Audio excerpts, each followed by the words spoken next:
Assalamu alaikum, brothers, sisters and friends. Today I'm going to go through a key argument for God's existence. The argument is based upon the order in the universe. The argument is based on two simple statements and an inference from those two statements. And once I state the argument, I will go through some of the key contentions that a skeptic can actually make. Now, the very first statement is that the universe has order.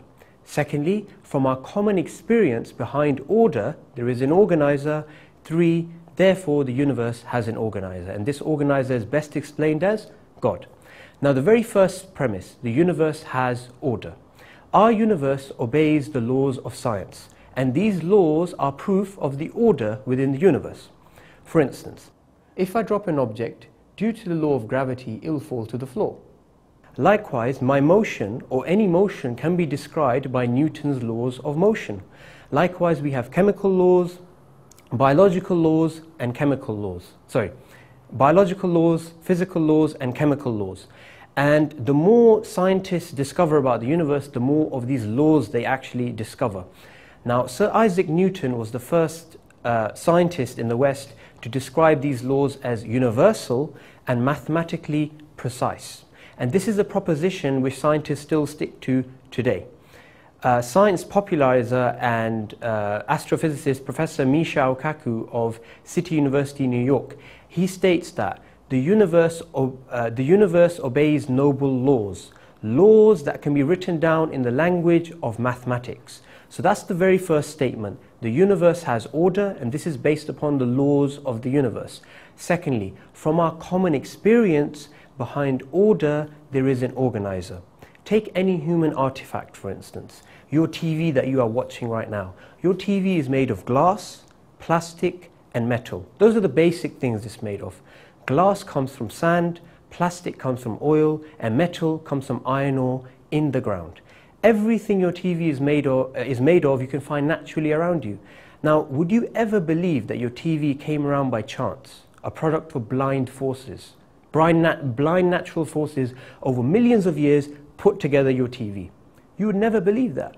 You would say it has a creator, it has a manufacturer. The reason you would say that is because it's something ordered, it's something arranged. So from our experience, behind order and arrangement, we say there is an organizer. So that is the actual second statement. First, the universe has order. Secondly, from our common experience, behind order there is an organizer. 3, therefore the universe has an organizer, and this is best explained as God. Now, this is the argument in a nutshell. What I'm actually going to do is go through some basic contentions that skeptics can make to this argument. The very first contention that they can make is the laws of science is something human beings have made up. Whenever we see something happen repeatedly, we see the earth going around the sun, or we see other natural phenomena repeatedly happen, we just call it law of gravity, Kepler's laws of planetary motion, or all these types of different laws. Now, that's actually true, that these laws, we have given them names. We have summarized our experience by giving it a name, gravity or whatever else we call it. But what is it that we summarize, that we put it down as a law? It's a regularity in the universe. When we see this regularity, we see it happening again and again, and from the observable universe, we haven't seen this regularity being violated, we call it a law. Now, this regularity, whether we observe it or not, whether we name it a law or not, is proof of the order within the universe.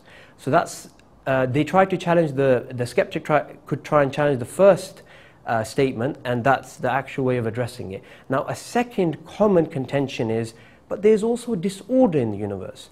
There is hurricanes and famine and diseases, and ultimately human beings die. Now, the way to address this contention is actually that design is based upon specification. It's based upon something being fit for purpose. Take this instance, for example. 2 people walk past a building. You can clearly see it's a building. You can see the walls, you can see the roof, you can see the guttering, you can see the doors, you can see the windows, you can see everything. You can clearly see it's a building, but the roof has partially collapsed and the building has settled slightly. Now, one person can say, that's really bad design. Clearly the engineer was a really bad engineer and he's designed a really bad building. The other person could say, well, it could be that this building was designed for 50 years and we're walking past after 100 years, but it's fine design because it lasted 50 years fine, and after 50 years it deteriorated. Now, you see, if you assume a purpose for the world around you, that can change your actual worldview. Now, if you come from the skeptic's assumption that we are just here for a good time, to live long and to have a good time, then obviously it's going to seem like bad design when people die. But if you come from the Islamic point of view, that we are here to be tested through good and evil, like the Quran says, from that point of view, it doesn't seem bad design at all. But the skeptic can say, hang on a minute, you're assuming that is the actual purpose. And we could say to them, but you're assuming the purpose is that we're here for a long time. We're here for a good time. We're just here to live long and have a good time. So the way to actually end this deadlock is to say, look, why don't we both come out of our social contexts? And why don't we both agree that although we don't know what the purpose is, we can clearly see it's a building. Just like the two people can agree it's clearly a building, although they might not agree what the actual purpose is. In the same way, even if there is disorder in the universe, we cannot say that therefore it doesn't have an organizer. Now, a second thing is many things that we see as disorderly aren't actually disorder. The more scientific advancements we make, we find out the thing that we saw as disorderly wasn't actually disorderly. Christopher Hitchens uses the argument in his book, God is Not Great, that you have exploding stars. And he uses this as an argument for bad design. But what we actually know now in contemporary physics is that exploding stars are crucial to spread heavier elements throughout the universe. Now, the more advances we make in science, the more we actually realize that the things that we saw as disorderly weren't actually disorderly. Now, a third, and I'd say this is the easiest way of actually dealing with this contention. The British physicist Stephen Hawking, he states, on the universe, he makes the statement that the overall impression is one of order. The more we discover about the universe, the more we find is governed by rational laws. So you cannot supersede all the order you see purely by pointing to some of the chaotic phenomena that you see in the universe. Now, a third main contention that a skeptic can make is, okay, God organized the world, who organized God? And this seems to be, the skeptic's favorite argument, that, no matter what argument you give them, they simply say, okay, who created God? Now, imagine that. Imagine I come to you and I show you something. I show you a mobile phone, or I show you a laptop, or I show you a car, and I say to you, look how clearly designed this is. Look at how all the parts work together. And you say, you know what? It's not designed, because we don't know who designed the person who designed the car, with a smirk on their face. Think about it. Is that a rational contention? It's actually not. It's actually a question about the nature of God. Because if we say God has a creator, or God came out of, somebody caused God, that's no longer God. So another way of actually addressing this actual contention is saying that God is a logically necessary being. That basically means it is necessary for God to exist, for us to exist. I'll give you a very simple example. You're at home alone, for instance, right now. You want to move your sofa is very heavy. You need two people to move your sofa at least.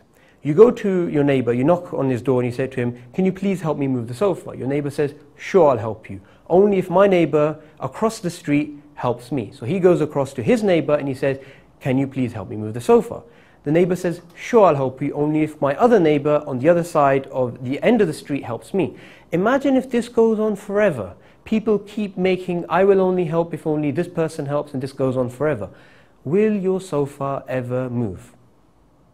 Well, rationally, it could never move. The only way your sofa could move is if one person said, yes, I'll help, but they don't make any conditions for them to help. In the same way, the universe was created by God. Who caused God? Another cause. What caused that? Another cause. What caused that? Another cause. What caused that? Another cause. If this went on forever, the universe would not exist. But the universe exists. Look around you, we exist. The very fact that we exist is proof that God is the first cause who is uncaused. So inshallah, in a couple of minutes, I have given you a basic argument for God's existence and dealt with some of the contentions that skeptics can actually make. The very fact that we live in a universe which is governed by rational laws, and the fact that these laws are accessible to the human mind, fits in perfectly with a theistic worldview, not an atheistic worldview. I thank you for listening. Jazakallah khairan. Assalamu alaikum wa rahmatullahi wa barakatuh.